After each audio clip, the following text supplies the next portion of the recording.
to all of our brothers and sisters that are with us online. Dapiton mo nako sa pag-abli sa inyong mga Biblia. Let's open our Bibles to the book of Job. Job chapter 5. Job chapter 5. And we shall read and thereafter consider for our meditation verse 6 up until verse 11. Verse 6 up until verse 11.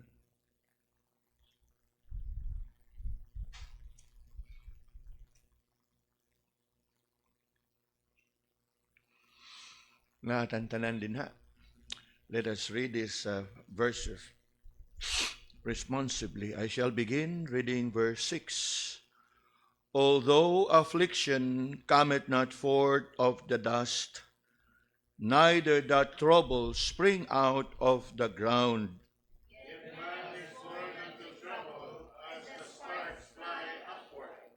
I would seek unto God, and unto God would I commit my cause. Which doeth great things and unsearchable, marvelous things without number. Who giveth rain upon the earth, and sendeth waters upon the fields, to set up on high those that be low, that those which mourn may be exalted to safety. Ang Ginoo mga panalangin kanato sa ato ang pagbasa sa iyahang pulong ay titled tonight's meditation, I would seek God and to Him commit my cause. Taken directly from the words found in verse 8. I would seek God and to Him commit my cause. Our text for consideration this evening is a portion of Eliphaz's response to Job's lament regarding his difficult situation.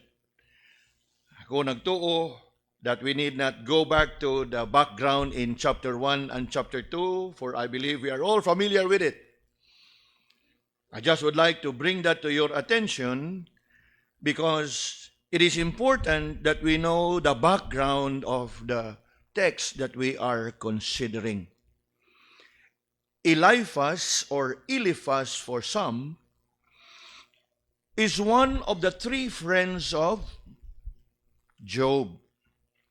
Eliphaz, together with Bildad and Zophar, they were Job's three friends. Mga higala ni sila ni Job, nga diin nagtinguha when they learn about what happened to Job.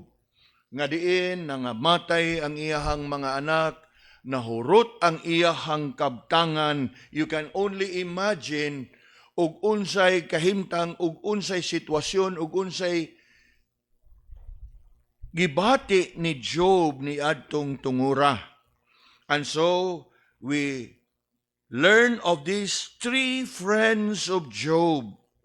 Nga sa diha nga nakadungog sila sa nahitabo kang Job, nagkasabot silang tulo nga ilahang adtuon si Job sa tinguha nga ilahang ma-comfort or og dili man nilang ma-comfort sa tinguha that they can sympathize. Kana bang ilahang ipaabot ang ilahang pag-unong sa kahimtang ni Job. If you can take a quick look for a moment in Job chapter 2 and verse 11, mo ni atong mabasa. Job chapter 2 and verse 11.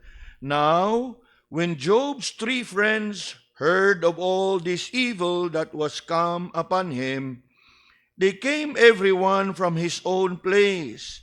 Eliphaz the Temanite, and Bildad the Shuhite, and Zophar the Neamatite, for they had made an appointment together. You look at the purpose, to come to mourn with him and to comfort him.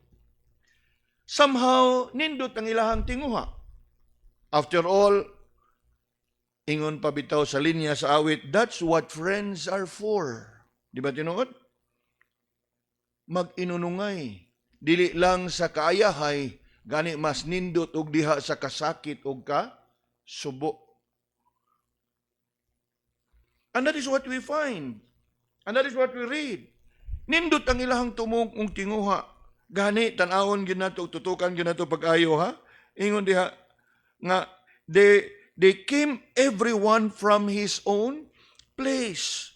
Na imagine na may man sa ato ang panahon karon kay magkatikskan na man nga niya bro, maadto ta bro, atong dasigon bro. They don't have that convenience that they can communicate with one another. In other words, there was providence of God nga nagkaabot sila dito. Are we following? Na atog yun yung sayron pag-ayo ba? Nga ang ilahang pag-inunungay, dili sama sa ato karon kay magka-text na ipamanta. Gani, maghimo pa ta group messaging. Alas kita, mag-abot ta dito. Apan kung tanaw ni mo ang teksto, they came from their own places. Sa ato pa, imagine sa unang panahon, way komunikasyon. In other words, you can only attribute it, obviously, sa ilahang gibati, but sa paglihok sa Ginoo diha sa ilahang mga kasing-kasing, nga anag yung urasa, o anag yung mga kaigsunan. Posible nga ang usa, nigikan sayo-sayo, kay duol-duol ra siyang hob, ang usa, layo-layo man, nigikan og sayo, ang duol-duol, maingon pa nato nga, ang usa nilakaw mga alas 7, kay duol-duol ra, alas 8 dito. Ang katong medyo layo siguro nanukad sa ilaha alas 5, alas 4 pa kay medyo layo. Kaya nga naman, what matters most is nag-abot sila. Kuha? Now, di man yun nato ni makuha o dili nato ni siya i-expound. You look at the portion of the verse that says, they came everyone from his own place. Wa na sila maghinapitay. Kuha na to. Kay naghinapitay pa, magkadungan, nagyudyapon sila, di ba? Pero giklaro gyud diha, they came from his own place. Nindot, no? Yan, ingon pa diha. They had made an appointment together. Of course, there was a previous nga meeting. Kay nakasabot man sila. But the point is, nagapanukad yun sila sa ilahang isig kagigikanan. Unya, unsa ilang gikasabutan? Adtuon na to si Job. Nga naman, unsa ilahang tumong? Tanawa ang katapusang bahin. To come to mourn with him. Now, dili ba yun sa yun ang iyang himtangan? Kanyang domo, pila ka buok iyang anak na namatay? Napo. They come to mourn with him and to what? To comfort him. Unya, sa diha nga niabot na gyud sila, nakita nila ang kahimtang ni Job. Gani, sa ilahang pagkakita ni Job, wa dayon silang makaila. Tungod sa kasubo o kahugno baka sa itsura o kalago na baka sa kahimtang, you look down on verse 12, and when they lifted up their eyes afar off and knew him not, they lifted up their voice and wept, and they rent everyone his mantle and sprinkled dust upon their own heads toward heaven. Nga naman, kay nibati gid sila sa kasubo ni Job. Unya kay sa ilahang kultura o sa ilahang kostumbre mao man ni nga ilahang nga gisiun ng ilahang sinina ug na they will put on ashes sa ilahang mga ulo.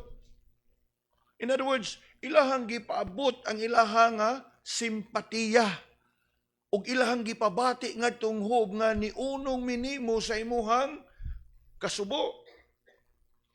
Ug sa diha nga nag-uban na sila, verse 13. So they sat down with him upon the ground, how long?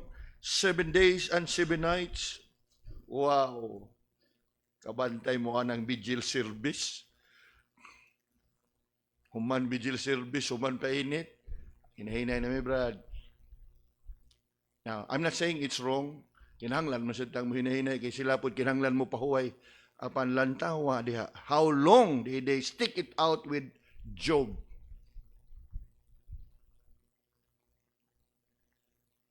Wow, usa ka semana, 7 days, 7 nights. Unya, you look at, amazing kayo. None spake a word unto him. Nay mga panahon mga kaigsunan nga naa bitaw ka sa usa ka ingana nga sitwasyon ba, lamay, haya, bilar, no, malali so. Nay mga panahon nga di na kinahanglan nga mubuka pag kasi mong baba. Kay naay mga panahon nga ma-appreciate pas tagtungod nga nakita lang kanila nga naa ka diha sa ilang kiliran without saying a word. Kay nga naman ana mga panahon na bitaw, no amount of words nga makahatag kahupay. Ang imuha lamang presensya diha na nakakita sila nga nikig-uban ka og niduyog ka sa ilahang kasubo, dili gina malimtan sa tagtungod. And they surely will appreciate without even saying any words. So mao ni atong nakita diha, ilahalag yung giunungan, ilahalag yung gikuyugan. Waan yun sila gani magpakabana. You look again.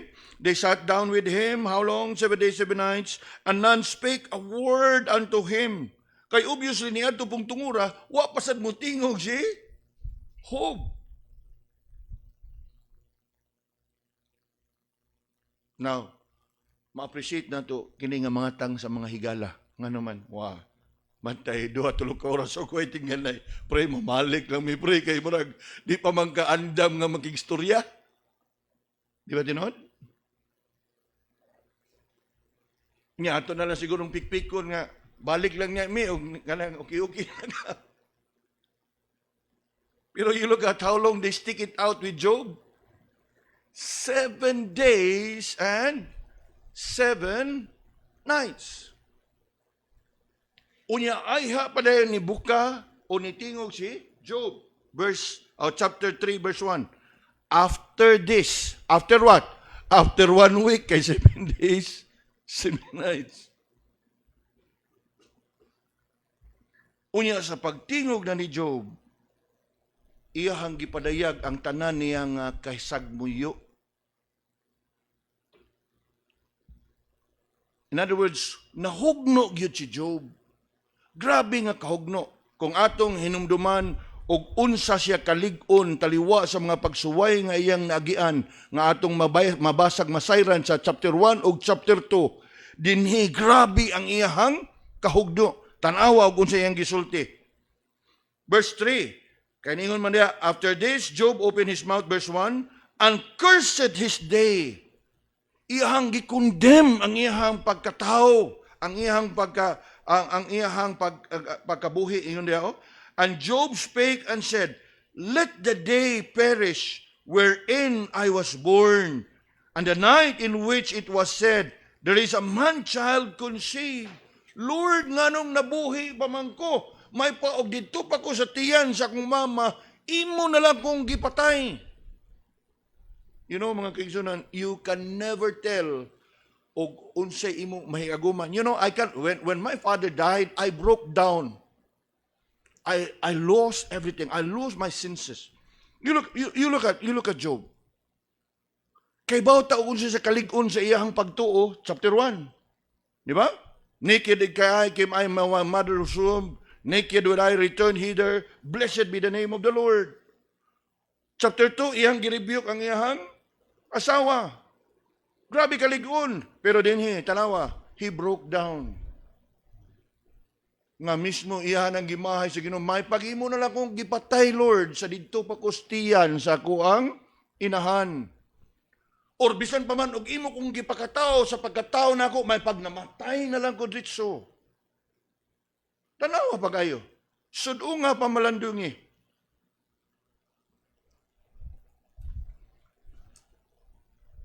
Ingon pa diya, verse 4, let that day be darkness. Let not God regard it from above. Neither let the light shine upon it. Let darkness and shadow of death stain it. In other words, what did say na hunona? Grabe.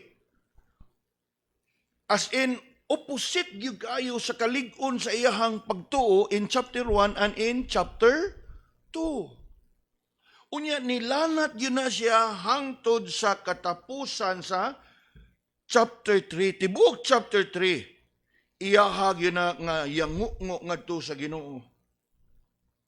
Gani, ningon siya in verse 26 of chapter 3, I was not in safety, Neither had I rest, neither was I quiet. Yet trouble came. Og diha ni guwas dayon ang pasiuna nga tubag, tinguha nga iyang i-comfort ang iyang higala gikan sa usa sa tulo nga si Eliphaz. O niya si Eliphaz sa iyang tubag niining tungura, maingon pa nato nga sincero paning ilahang gisulti dinhi. Chapter 4 up until chapter 5, maunay comfort o counsel ni Eliphaz ngadto kang Job. Now, initially, especially at this point, their counsel is very sympathetic. Sympathetic meaning nga ni unong gyud sila ug ang ilahag yung tumong og tinguha nga ilahang dasigon si Job. Upon, we know very well that sometime later, kay tungod kay si Job pod kay magdumili makomforted kay murag ni abot sa punto nga di siyang makadawat sa nahiaguman sa iyang pamilya. Nga di siyang makatuo ba nga sa tanan nga akong gibuhat, Lord, nagmalig-on gyud ko, Lord, sa tanan nga imong gihimo, Lord, wa gyud ko. Remember how he was described in chapter 1, right? An upright man, a righteous man, a man that escheweth evil. Wa gyud ko, Lord. Unya, mao niya kung maabtan, Lord. Mauna nga nakita po nato ang iyahang ka, hugno. Unya, diha siyang kahugno, ang iyang manghigala, nagtinguha nga ayaw, Job. Muna ba, og sa Tagalog, pagkalapit ito, makita nato sa mga silida, maghunos dili ka. Hangtod ka rin, magdibog biya ko siya pasabot, ana. Pero mao siguro pasabot, ana nga, ayaw palabi, Brad. No? Sa mga silida, ito Tagalog, drama, maghunos dili. So, sige na lang, basta murag mo na ba, nga kalma, ayaw palabi, imong gibati. Muna tumong ni Eliphaz din sa iya nga gitubag, beginning in chapter 4 and chapter 5.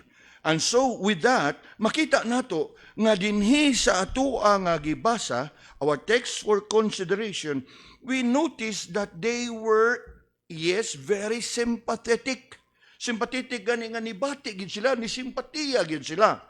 As we find in our text, although we know that sometime later in the book, they eventually have become accusing Job.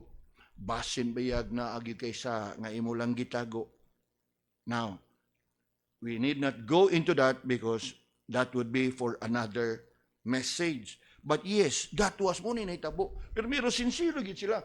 Apan sa ngadto-ngadto nisunod silang na ba nga, question ba ya gyud Job? Kay nga naman, kanong di man nimo madai mong kagalingon nga mo paubos ka sa Ginoo. Nganong di man nimo mahimo nga musangpit kas Ginoo. Imo man noon nga gibaso lang Ginoo. Ay pag namatay ko, Lord, may pag. Nabasa nato, di ba? Chapter 3. May pagwa na lang tanan, Lord.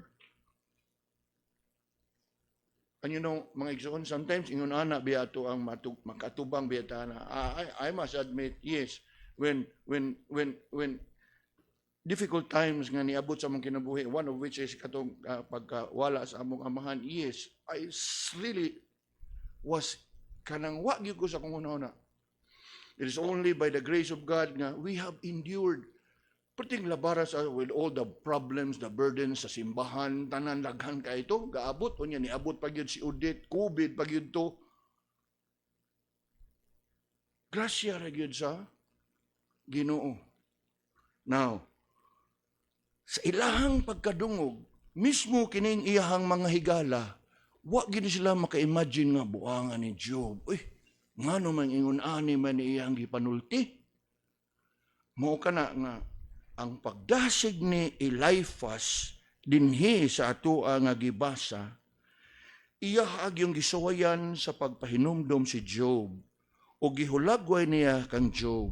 Una, diha in verse 6 nga, Job, ang kanang na imong nahiaguman, lisod man, sakit man, subo man, pero usa ka na kabutang nga angay natong dawaton. Nga naman, ang iyang pagkasulti diha, although affliction cometh not forth of the dust, neither the trouble spring out of the ground. what are we seeing here? Eliphaz actually in here, iyang gusto nga pasabto niya si Job. Pasabto niya si Job sa kamatuoran. O unsa ka na nga kamatuoran, that he must be aware that affliction does not come by chance. Unya, gigamit niya paghulagway nga, dili lang na siya basta-basta muturok diha sa yuta. Sama sa sagbot nga, wa ni mo gitanom, muturok ra gihapon diha. Ang punto ni Eliphaz diha nga kanang affliction is something appointed. Nga kanang affliction is something ordered and designed. He wants to tell Job nga ang tanan na hitabo Job, bisan og dili man siguro maayo og dili gyud nato ma-imagine nga nagsunod-sunod nga nahitabo diha nimo, pero nahitabo na kay naay katuyuan. That is the point there, kanang in verse 6 bitaw, o kanang verse 6 may tawag nato na siya o kanang gitawag nato na siya, yes, proverbial or figurative or idiomatic. Kanang idiomatic kanang kanungong bitaw ta usahay sa mga katiguangan nga maingon nga og naaga ni aso, naagi na kayo. Unya, ang uban maingon sad nga way ka aso nga kumkum. Mao ni Job, ayaw ka kalisang sa imong mga problema. Kay kanang problema, wala na siya nga niturok lang na diha nga disgrasya, aksidente nga hitabo. Sayre, nga kabahay na siya sa atong kinabuhi. Although it was not mentioned there that it is God ordained, but for sure, naa diha ang katuyuan. Nga naman, ingon man siya diha nga, it does not happen by accident. Mura bag ihagi hulagway ba nga ang kanang atong mga giatubang nga mga pagsuway Job? Dili na siya sama sa mga sagbot ug mga nga muturok lang diha bisag kuan na. Tanaw, although affliction cometh not from the dust, neither the trouble spring out of the ground, yet man is born unto trouble. In other words, di na kaangay nga malisang na Job. Of course, ato lang po sabton nga malisang yung ka kay sunod-sunod yun, no? Pero ang punto diha nga, kabahin yun na siya sa atong kinabuhi. And so, our first point is like Eliphaz telling Job, be aware that affliction does not come by chance. It does not come by accident. Affliction, trials, difficulties, challenges does not anyhow come accidentally. They come ordained, ordered by God. Ug tungod niya na, dili ta angay nga malisang, ug labaw pa, nga dili kita angay nga mureklamo sa Ginoo. Sama sa gihimo ni Job dito in chapter 3. Be aware that affliction does not come by chance. It does not come by accident, verse 6, but instead it comes by appointment, and thus something to be anticipated and expected. Verse 7 nagaingon, yet man is born unto trouble. Born unto trouble. Kana bang usahay makadungog gyapon danis mga katiguangan, matay pagkatao nimo gikaluhaan gyud kadaan ana.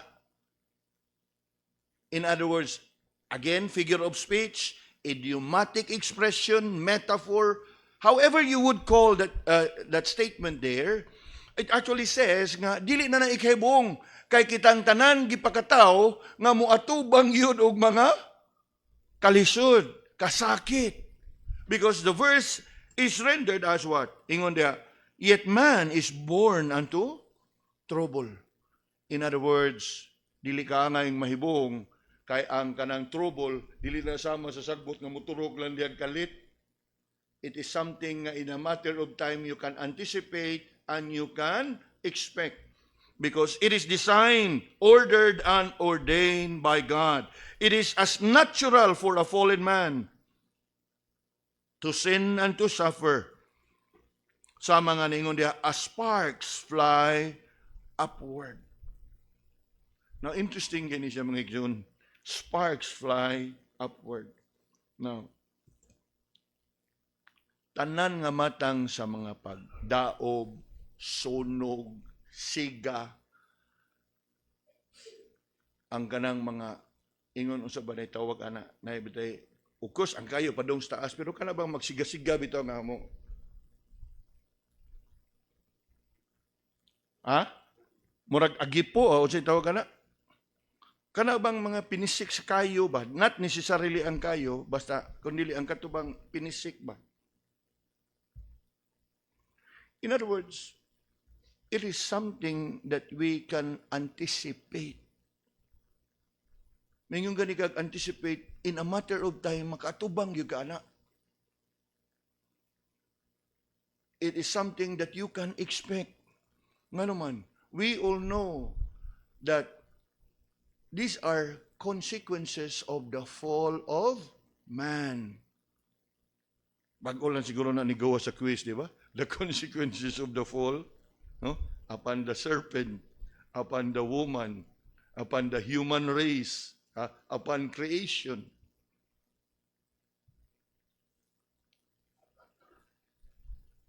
Di ba tinuod? Ug ako nagtuo nga, dili ni something bag-o ni Job, pero nawa gid siya sa iyahang sarili. Kaya nga naman, kinsa bagoy may laki, malisang ganita, mawatan tag-iro, mamatay atong, samlabaw pa na po kabuk anak, nahurot pa imong kabtangan o imong propriedad, way may laki anang dapita.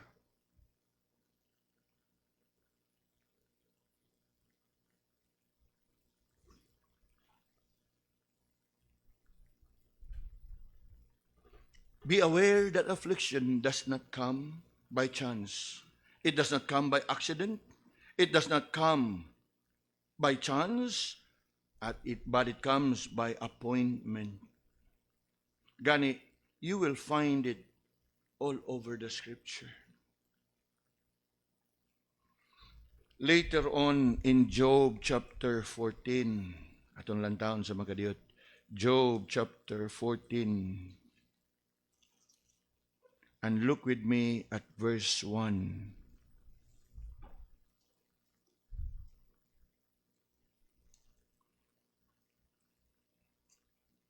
Unsay atong mabasa diha.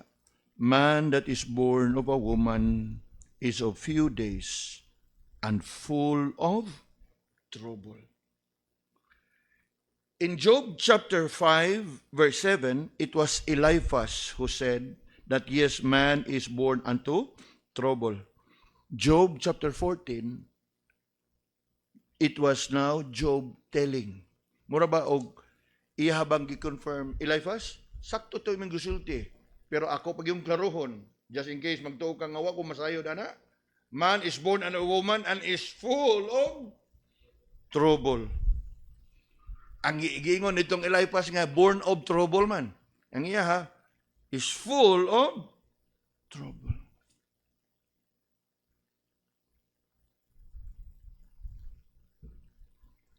But as we reflect upon the words of Job's friend here, nagtuo ko nga sincero siya siyang tinguha. Nga Job, affliction does not come by chance. O diha manggod og imuha ng masabtan o matugkad nga kana day tanan nga mga sitwasyon nga imong giatubang is ordained and something that is appointed. Wa gyud kay choice kundi ang pagdawat ana. Kay ngano man katuyuan man na sa Ginoo. Mo kana nga mukanta na lang lain ta og pwede pala tong ikanta no. Whatever my lot, thou hast taught me to say, it is well with my soul. Because we are told that affliction is part and parcel of life. So di na taangay nga masyak, di na taangay masurprise. And what are we supposed to do? We must surrender our all to the Lord. We must submit ourselves to the will of God. Kung mauman, Lord, grant me the grace that I can go through and endure this affliction. Kay og magdumili gyud ka magdawat nga kana siya iya sa Ginoo. Pirmi gyud kang mo struggle. Unya ang ang imo ra bag yung puntiryahon sa imong struggle ang Ginoo. Ngano man ni Lord? Ngano man ni Lord? Be aware that affliction does not come by chance. Ikaduha, nindot kayo ning ikaduha. Ngano man? Pag human niya nga pagdasig kang Eliphaz, be aware that affliction does not come by chance. Og masettled og madawat na nimo, we come to the next point, which is be alert to acknowledge God. In other words, nga abtik ka nga mudangop sa Ginoo. Asa makita? Verse 8. Unsa itong mabasa sa verse 8? I would seek unto God, and unto God would I commit my cause. Di ba tinuod? Di ba tinuod? Hinumdumi nga si Eliphaz ani, ihang katuyuan nga dasigon niya si Job. So kung ato na siyang ihubad ang verse 8, nga sila mo'y naghinabi, kay gatubang man sila ni, daw sama bag ningon si Eliphaz nga Job, imbis bitaw nga magsigi kag yango sa Ginoo, ako'y ikaw, I would seek unto God, and I commit my cause to Him.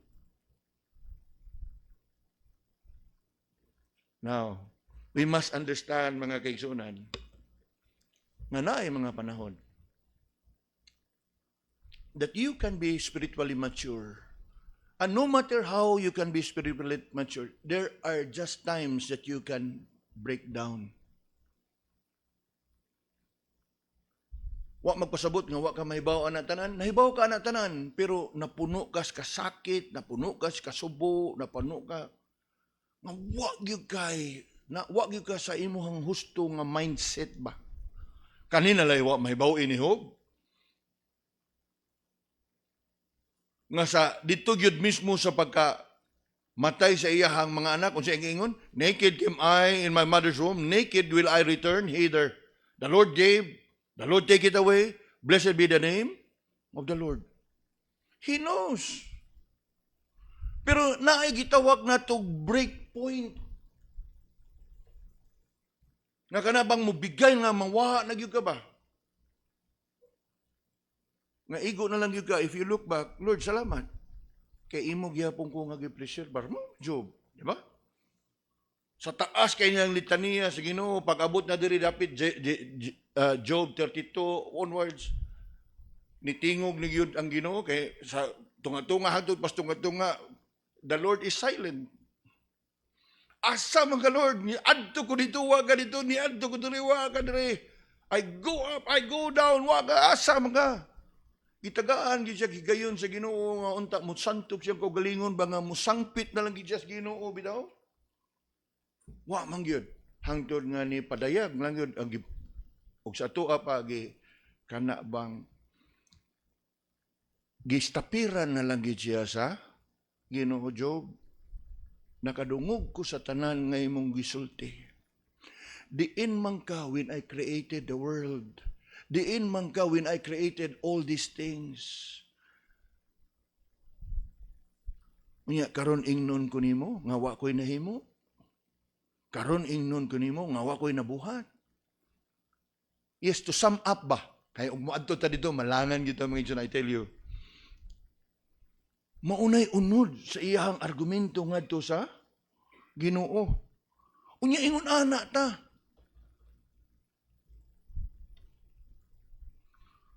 So sa pagpaminaw ni Eliphaz dinhi ni ining tungura, sincero kay siya nga ingon Job.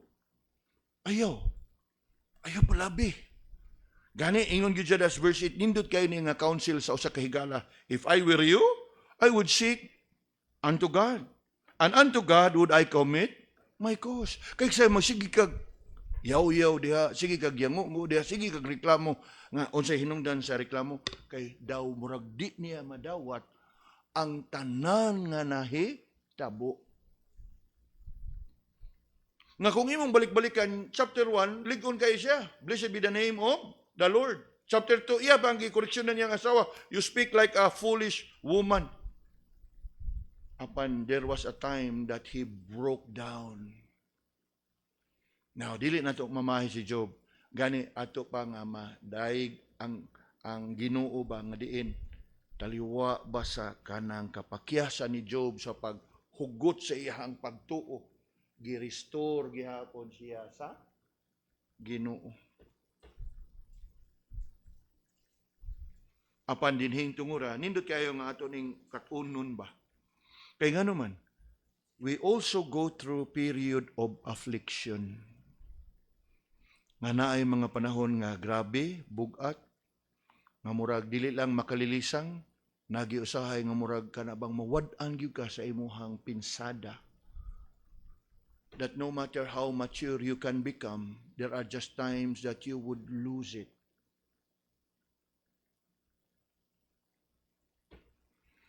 You look at the simple counsel. Do you think wa ni mahibaw ini Job? I would seek God and commit my cause? Og sa kuan pa, basic na sa Kristohanong pag kinabuhi. Pero mao lagi. Og kita na bitay mahintungdan, murag kita pod murag makarealize nga dili day sayon. Og kita mo'y naaan ang sitwasyon na. Kay posible gyud kayo nga lamyon ka sa sitwasyon, lamyon ka sa imong problema, kanon ka, nga mawad-an gyud ka una pagtuog, pagsalig, mawad-an na dayon ka sa paglaom. Mao na dayon nga manggawas na ang tanan nga imong mga hinanakit diha ngadto sa Ginoo. Lord, may pag-imo na lang kong gipatay. Lord, may pagwa na lang kong imong gibuhi. Lord,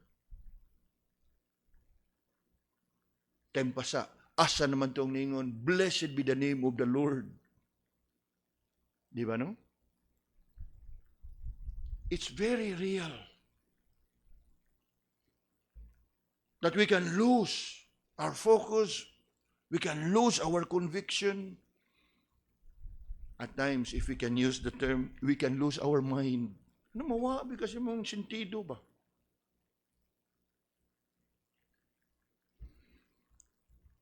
You look at the counsel of Eliphaz. I would seek unto God, and unto God would I commit my cause. One verse na siya mga igsoon, pero undanon ba kayo? Ang reklamo ni Job covers chapter 3 and the entire chapter 3. Daghan kayo niyang hinanakit. Mura ba gibaraw siya ni Eliphaz mga Job? Hunong na. Kaya ako ikaw, ako na lang ni iduol sa Ginoo. Now, kinsa bagoy makasupa ka na? Di ba no? I would seek God rather than complaining and questioning and murmuring and grumbling against God. Eliphaz was like telling Job, if I were you, and if I were in your place, I would rather seek after God and present my case before Him. Kaya nga naman, dili ba na yun maoy gitudlo ka na to? Cast all your cares unto Him, for He cares for you. Be careful for nothing, but in everything, by prayer, with thanksgiving, with supplication, let your request be made known unto God. Indeed, we ought to be quick in coming to the Lord, to cast our cares unto Him. Be alert. Be quick to acknowledge God.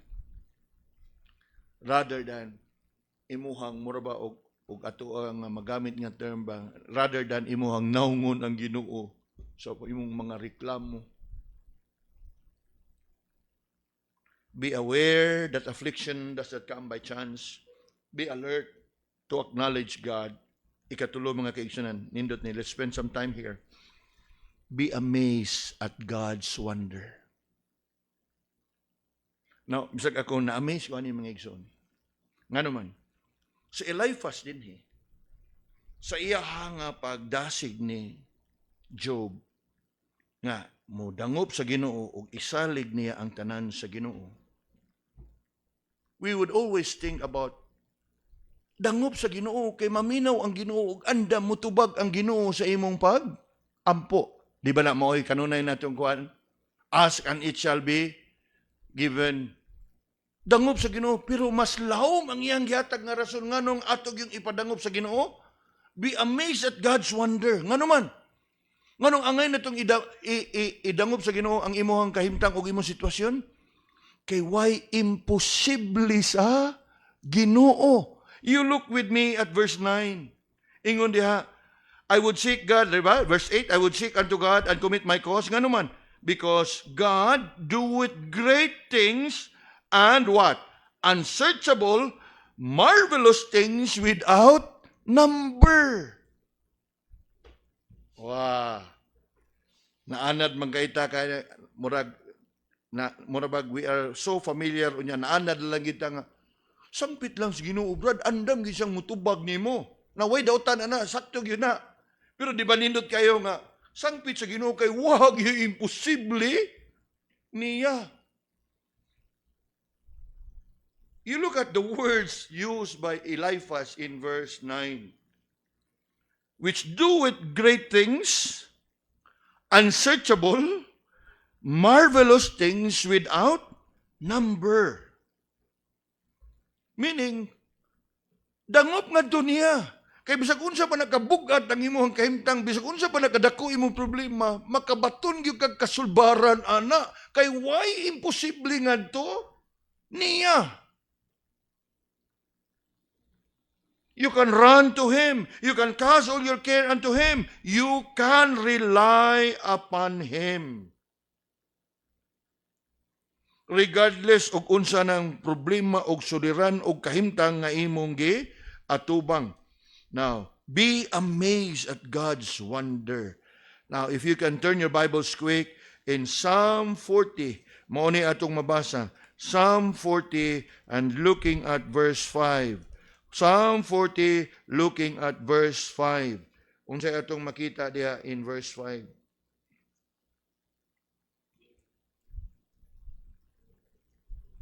Kadyot sa kayo mo nagpilit akong Bible. Okay. Psalm 40 and verse 5. Many, O Lord my God, are thy wonderful works that thou hast done, and thy thoughts which are to usward, they cannot be reckoned up in order unto thee. If I would declare and speak of them, they are more than can be numbered. Sumuunay katuyuan ni Eliphaz, dangop sa Ginoo, brad. Kay di gyud na nato maihapdi na kita kahinumdum og kapila og kadaghan ng mga higayon nga mga kahibulungan nga mga panghitabo, no? Wonderful works, great, unsearchable works. Ug di ba tinuod? Sa ato lang kinabuhi, daghan tag nangagian, ngabi na to, nga dito na kita kutob. Apan, sa grasya sa Ginoo, nakaangkog kasulbaran. Nakabaton-tag kaayuhan. Nakabaton-ta og kaayuhan, natunhay, kausaban, kalambuan. Sama sa gipadayag sa salmista, many, O Lord, are thy wondrous works. Now, move on to Psalm 86. And you look at verse 10. Psalm 86.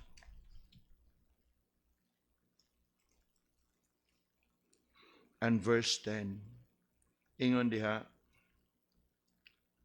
Thou art great and doest wondrous things.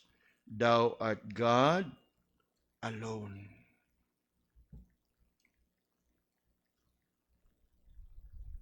And so, taliwa ba sa ato ang affliction, struggle, whatever it is that we are having? I hope you are settled in our first and second point. Be aware and be alert to acknowledge God. Ikatulo, be amazed. Be amazed meaning ka, hugot ang imong pagtuo nga why imposible diha sa Ginoo. Og tungod kay why imposible sa Ginoo, makasalig ka, makalaom gyud ka. Unsa ra man ang imong problema kumpara sa iyahang ipanghimo?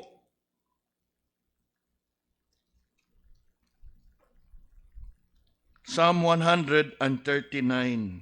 We are familiar with the psalm, but there is a portion in here that is really amazing also.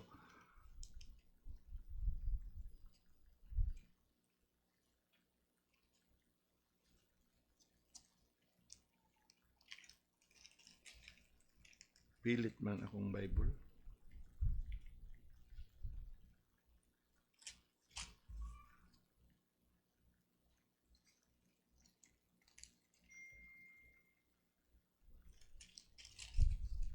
Psalm 145.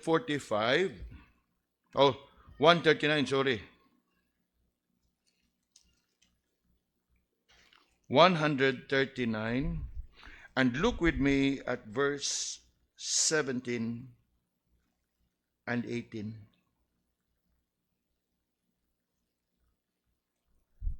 Ingon diha, how precious also are thy thoughts unto who? Unto me. Ganiha dito sa Psalm 40, how many are thy thoughts to us, word collectively as God's people. Dinhi, more personal, unto me. Di ba tinuod? That the Lord knows us by name?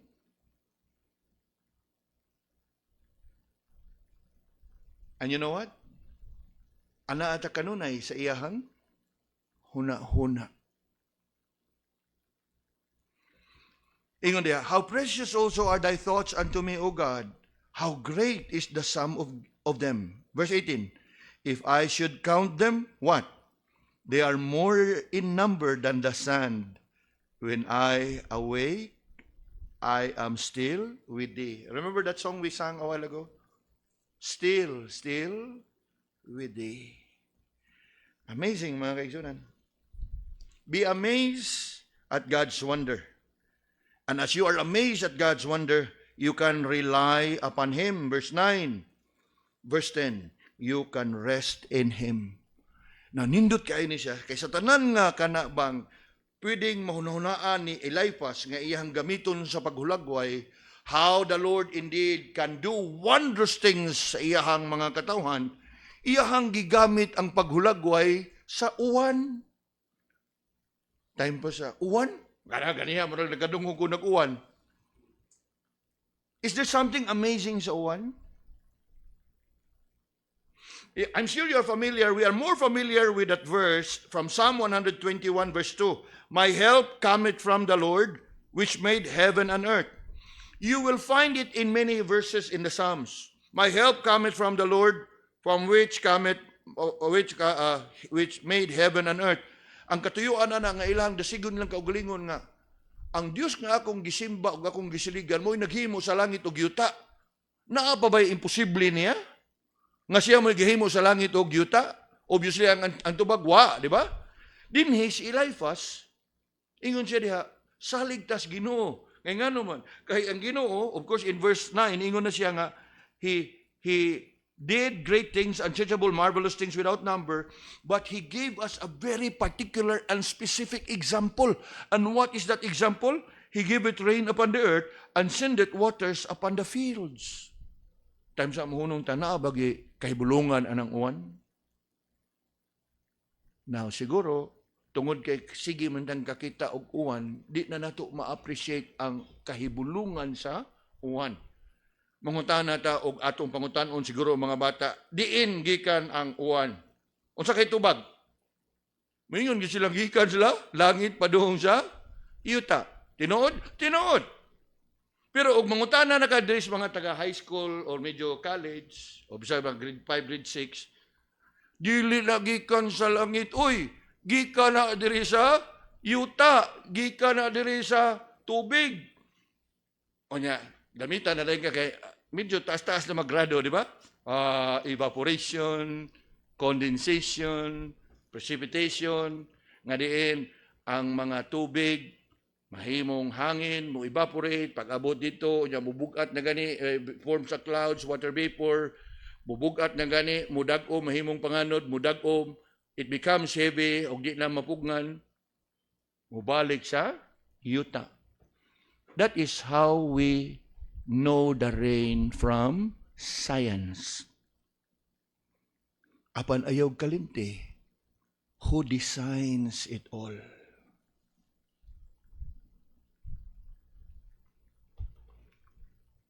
Yes, we have been too familiar with rain. Nga mura og tungod sa ato ang familiarity mura bag nalimtan nato og wa na ta ma-amaze ba. But for a moment mga kaigsunan, hunong sa makadiyot.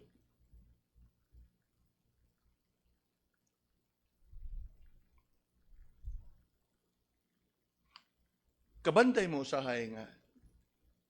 Ako nagkasuway ko ani sa pila ka higayon. And I am sure kamusad. Nga na yung mga sitwasyon nga muguwas ka diri uwan, igabot nimo dito dapit 20, wala. Or sometimes diri ka sa Masibo uwan, igabot na kadapit Mandawi, uga. Siguro sa ato ang panglantaw mingon lang kita nga mao ra gyud tuwa man dito dapit ang dagom. But you know what? Ayaw yung kalimot, ayaw yung kalimtan, nothing happens by chance. In other words, naagya po'y katuyuan ng Ginoo na nga kanin dapita. Hilabi na, if you are familiar with Israel, you know, Israel is made up of desert land. Okay? Gani ang ilahang tubig, they are dependent sa mga snow nga mulanay dito sa norte. Kanang Mount Hermon, nga iniglanay anang snow diha from winter, o niya, ingon na to fall, o niya, kanang springtime, nga igmelt, mauna siya mudagayday paingon sa Sea of Galilee, o niya, gikan sa Sea of Galilee, dagan Jordan River, paingon sa Dead Sea. Unya mo na ilang main supply sa tubig, mo na nga ang ilahang kanang Jordan River daghan na siya mga tributary kay baga man kay nagsnow diha ang Hermon. Unya it is God's design nga igmelt adto gyud landig dito sa Israel. Kay ngano? Wa gyud water source ang Israel. Mo na unya, asa man gigikan ang tubig nga i-evaporate, wa may tubig ang Israel. So diha gyud sa Jordan River. Nakuha na to? Gikan sa Jordan River, saka siya. We know, right? Igsaka niya, iya bugi, balik. It's a water cycle. We know that, right? Pero are you not amazed? Who is behind it all? Nga dihay mga pila ka gubat nga giatubang ng Israel nga lisod-lisoron na sila sa supply sa tubig apan dili gyud mawad-an og tubig. Other than the Jordan River, unsay source nila sa tubig? Mediterranean Sea. Sa unsa gyapon nga paagi? Mao gyapon i-evaporate asa ibundak dito sa Israel. And this is where I want us to understand. Nganong sa Israel og dili man sa ibabaw sa Lebanon? Nganong sa Israel og dili man sa Egypt? Because it is God's purpose and design nga kini nga tubig nga iyang gitigom dito para sa iyang katawhan.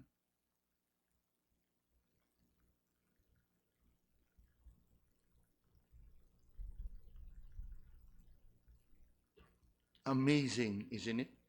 Nga naman, imagine nimo sa unang panahon, ibutang na to sa iyang context, wa pa'y modern teknolohiya nga mag-drill sila dito og tubig.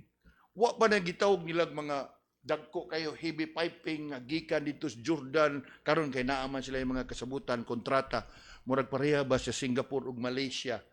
Singapore is very rich, pero wa na sila tubig. Ang supply ana sa tubig gikan sa Malaysia. Mo na nga nay usahay nga gusto gali magpauminto ang Malaysia, ila sang pagngan. Tinud na. Hangtod nga katubuhi pa tong ilahag yung Prime Minister Lee Kuan Yew.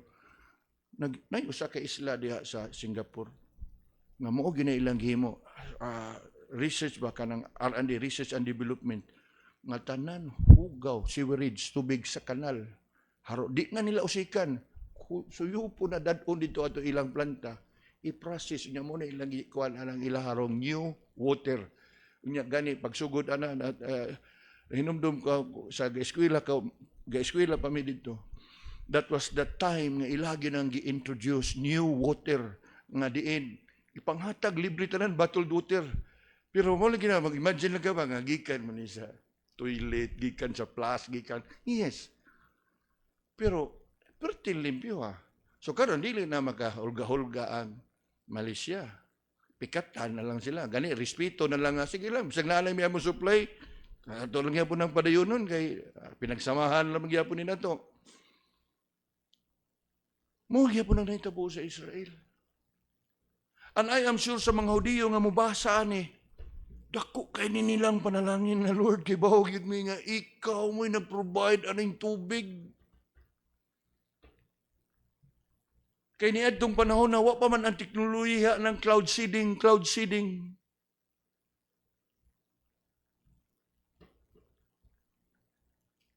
Unya mo na gipahinumdum ni ilipas nga dunghob. Ayaw kalimot. Dangop sa Ginoo, why imposible niya? Kung siya maka-provide og uwan sa ato ang kayutaan, unsa man kadako imong problema nga dili niya sulbad. Yes. Gani, ma-amaze gyud ka mga igsoon. Kaya nga naman, ang supply sa tubig, diin gikan, Mediterranean Sea. Unsa man ang Mediterranean Sea? Tubig, parat. Di ba? Pero nindot kayo kay nga naman. Gisaka niya, inigbalik, uwan, of course, di na nandun siya salt, water, no? Natural water. So mo na to siya mo, matigog to slimaw sa Israel, sa ilang mga atabay.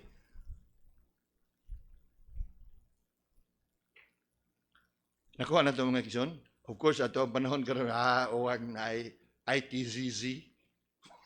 Mo na lang na ito aron. Di naman ta ma-amaze. Mingon mo ta Intertropical Convergence Zone. Na ayaw kayo mong ka-amaze sa kanang mga scientifico nga explanation. Sa kada uwan, siguro magpasalamat sa Ginoo. Ayaw gyud momingon nga matay uwan sad baha na sa doon. Dili na sa Ginoo ang baha sa nas gobyerno nga wa manglimpyo diha sa imburnal. Kaya nga naman, rain is always a blessing. Mahumitan ng kanta, there shall be showers of blessing. Showers of blessing. Nga naman, di ka ma-amaze. Muna gigamit yun diha ni Eliphaz. Angay ka musalig sa Ginoo hob. Kay why imposible diha kaniya. Niya iyang gigamit sa paghulagway, siya mo'y naghatag kanato sa uwan. Ingon daw, who giveth rain upon the earth, and sendeth waters upon the field. Unya, ang ato manggod kay sirado man din natong utok, uwan, baha na sana, uwan, mo na. Pero ibutang imong kaugalingon kung ikaw usa ka mag-uuma. Ibutang imong kaugalingon kung usa ka naa kay uma. Dako gyud kay imong pasalamat inig abot sa uwan.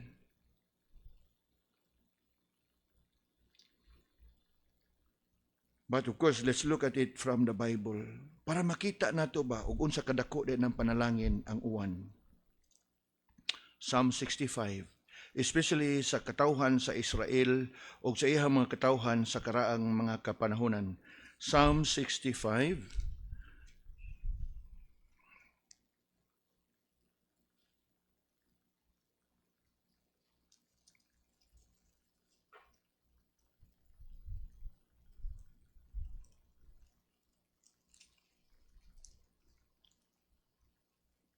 And look with me from verse 9.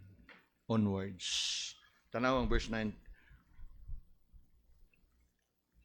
How is it described there? Verse 9, thou visitest the earth and what? Waterest it. Obviously, it refers to what? Rain. Thou greatly enriched it with the river of God. Wow, gitawag yun nila og river of God. Kay nga naman, ang tubig nga naa sa sapa is God's provision. Look on. Which is full of water. Unya, what happens when the rivers is full of water? Thou preparest them corn, when thou hast so provided for it. Kay nga naman, kay lagi dito sa Israel, kanang Jordan River, mao gini siya gasupply sa patubig sa tanan nilang uma. Wag tuuan ang Jordan River, ang tubig ana. Nya wa may hubas-hubas ang tubig. Sige man gadagan. Igo lang sila nga magkanal diag kilid para lang nga mga yugamay ba kintahay ba ana. O sa Korinti pa mo jumper la gamay. Ngana sa kada komunidad. Unya unsay nahatag ana dito nila ilahang konsumo. Thou preparest them corn when thou also hast provided for it.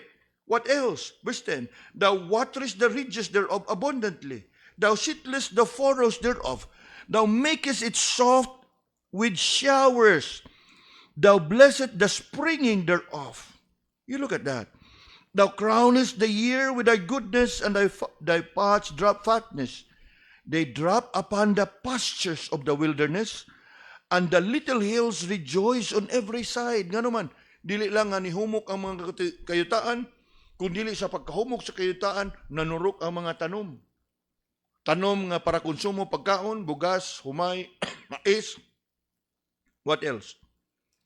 Ang mga kabuwakan nga naghatag og adorno sa mga kabukiran. You look at verse 12. They drop upon the pastures of the wilderness, and the little hills rejoice on every side.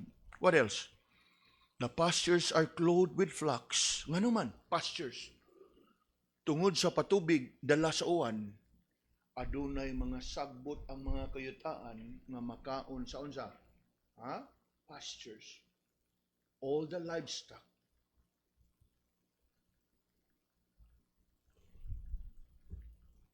Are you not amazed?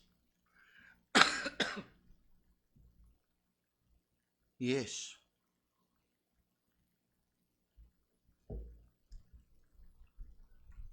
It is something nga siguro sa ato karon we have taken it for granted. Kaya naman, we have been so used to it. Kaya na, Pilipinas, halos kada adlaw muuhan good.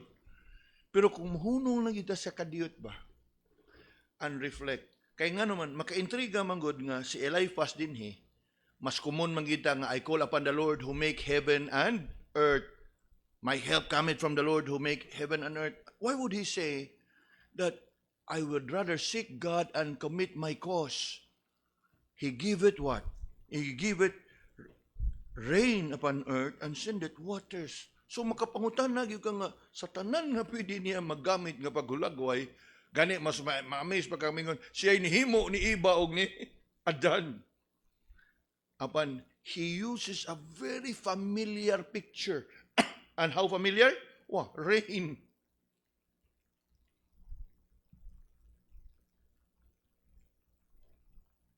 Wa lang nato mabantay that even the rain that is so common and so familiar to us is one of God's amazing work. God's amazing design. Yes. How is it? No? Ma-amaze ba ka? How is it? Israel is a desert land. Pero malambuon sa tanang agrikultura sa ilahang mga produkto.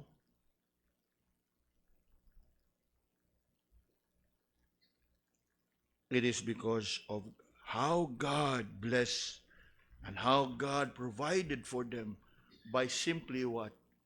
Providing them what? Rain.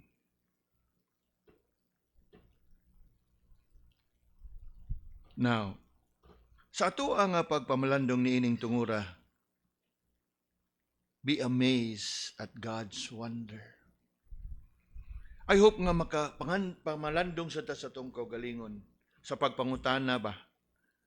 If the Lord can do such amazing and wonderful things, will He not be able to take good care of us? Daw pareha ra ni siya sa ato ang mabasa diha sa gospel that if the Lord can take good care of the birds, the fowls in the air, the lilies of the field, will He not take care of us? Og nga og ato ning i-apply ni Job, sa tanan bang imong yangungo, nganong di naman lang na nimong idangog sa Ginoo ug salig ngadto kaniya.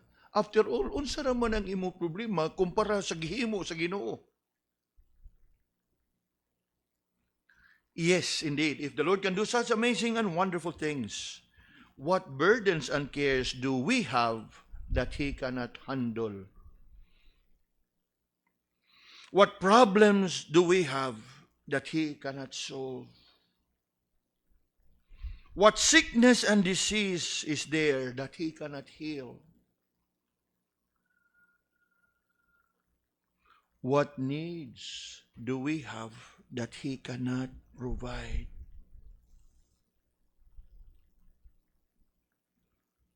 Yes, let us learn from the words of Job's friend here, na taliwa sa tanan.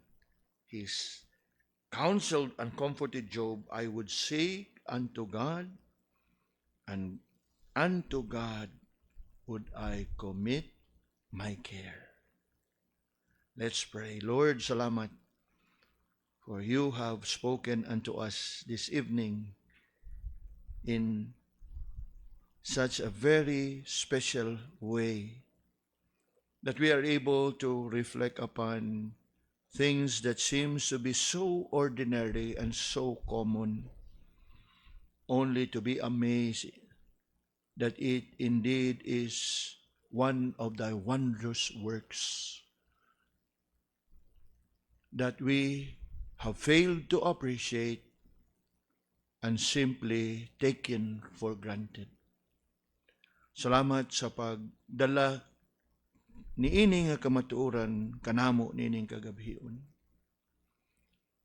Praying, O Lord, nga ang mga pagtulunan nga among nalantawan, kadasig maga-comfort kanamo sa amo ang pagpadayon, sa among paglakaw, pagkinabuhi, pagpangalagad kanimo, taliwa sa nagalinlaing sitwasyon nga among giatubang. Help us also to put into practice the threefold counsel that we have considered, that we be aware that affliction does not happen by chance, and that if there be any afflictions, trials, and testings, we must be alert to acknowledge God, and that we continue to be amazed at your wondrous works. O Lord, have mercy. Even as we think about prayer, thank you for this means of grace nga imuha nga gipaambit kanamo. As we have been reminded from tonight's study, that in the midst of whatever situations, I would rather, and we would rather, seek unto God and commit unto Him our cause. Mao kanay among tinguha ug nga among pagabuhaton nining kagabhion Ginoo. May you be gracious to listen, to hear our prayers, and answer it, O Lord, for your honor and glory. In Jesus' name we pray. Amen.